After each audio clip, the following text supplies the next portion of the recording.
Jack El Calvo, est-ce que tu es prêt pour l'interview? Mais complètement les amis, complètement. Okay. Bienvenue. C'est parti. Alors, qu'est-ce que représente pour toi le voyage? Ton expérience personnelle? Personnel. Bah, le voyage d'abord c'est mon gagne-pain depuis des années, mais si je parle de manière personnelle, le voyage c'est quelque chose qui n'est pas forcément un déplacement très loin. Le voyage c'est simplement arriver à partir dans un monde différent, où les gens sont différents, les cultures sont différentes, et ça nous apprend à plus de respect et surtout à plus de compréhension de l'autre. Et donc à lutter aussi contre le racisme qui est en nous, et se dire que voilà, on peut être différent et on peut vivre ensemble, et on peut essayer de trouver des compromis pour se comprendre. Et je pense que c'est primordial le voyage dans la vie de quelqu'un, d'un homme, d'une femme, parce que c'est vraiment... Ça répond à des questions qu'on peut se poser depuis des années, moi j'ai voyagé dans tous les continents, aussi bien en Chine qu'au Guatemala, qu'au Canada ou en Afrique du Sud. Je pense que ça te rend plus humble, surtout quand tu vois parfois la pauvreté dans certains pays. Tu te dis que tu es né dans le bon pays, tu vois, et qu'il faut arrêter de se plaindre, quoi. Je pense que c'est vraiment un moyen de retourner les pieds sur terre, en fait. Voilà, c'est ça. Mais le voyage, il peut être musical aussi. Donc musical, ça peut être de la musique africaine, ça peut être de la musique cubaine, ça peut être de la musique colombienne. Enfin,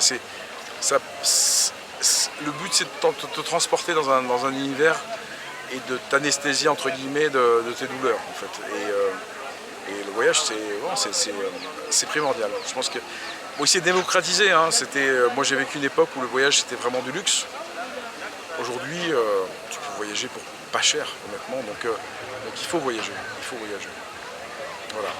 Alors, qu'est-ce qui te reste comme souvenir des rencontres Oui, c'est des rencontres qui sont éphémères. Moi, c'est pas forcément des rencontres que tu entretiens, mais ça a été des moments, des moments avec des gens, des fous rires, des moments de fête, des moments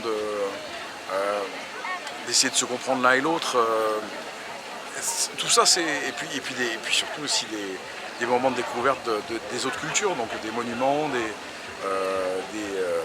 des paysages fantastiques. Donc c'est tout ça un voyage, c'est tout ça.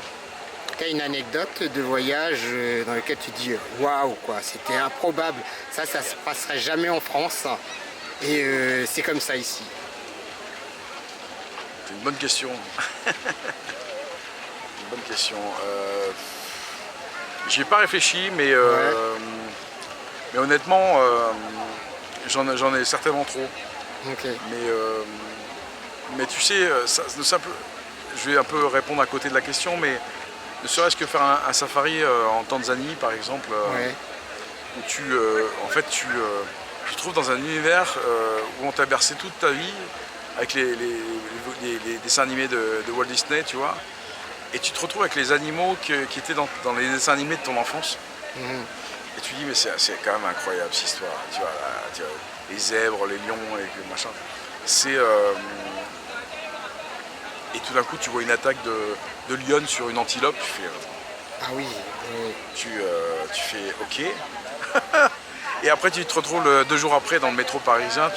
Voilà, c'est ça aussi le voyage, c'est les contrastes. Ouais. Les contrastes. Et c'est ça qui est génial.